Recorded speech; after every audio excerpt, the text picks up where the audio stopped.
All right, let's turn our quick attention to national, international. All right, here we go. Are we going to President? Well, President Trump has said the other day, the U.S. has made some of the worst trade deals in history. He blames President Obama for the Russian meddling in our past election.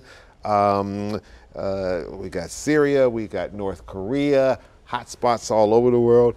And I think there's probably a perception internationally that is sort of at the G20 that the U.S. versus the world.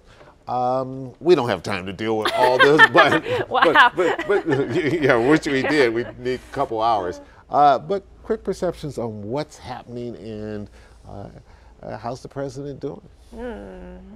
Well, I mean, this has been a very high stakes week for the president, and I think the eyes of the world are on his performance over there. And I mean, I think it's kind of fascinating that this is the first meeting between the president and Putin.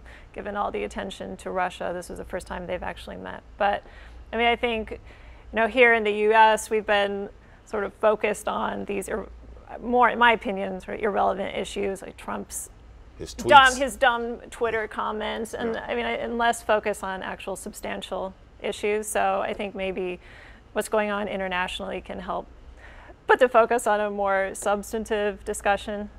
The president has really come after journalists.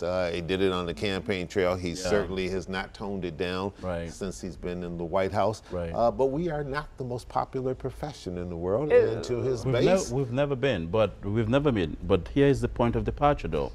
It used to be once upon a time when the United States would stand up as the moral authority to chastise China, chastise other nations for their attacks on freedom of the press.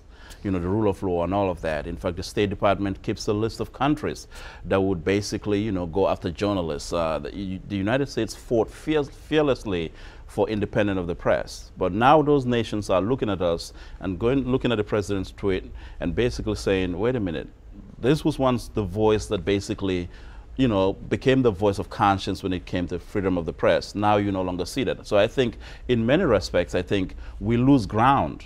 Not only on that, but on other areas, but especially on this idea of freedom of the press. The First Amendment is so sacrosanct. It's the centrality of this nation's founding. And no president can take that away. But when the president, we expect to take direction from the president of the United States. It's an office you look up to. But when the president wants to diminish the role of any other reporter, whether they're national reporters, it affects all of us around the country.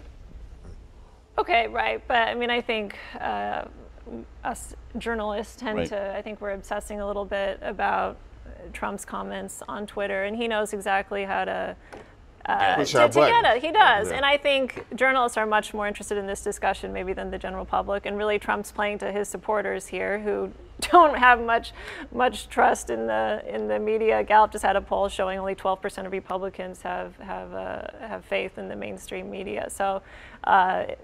I think as journalists we need to focus more on the work we're doing and maybe less on responding to every dumb tweet. Well, the G20 is winding down. The president is headed back to the U.S. and this week's going to be a real test on health care. We'll have to wait and see what happens. But when you talk about substantive issues that affect every American, that's what we should be talking about. This is a major test, and we'll have to see where it works out. And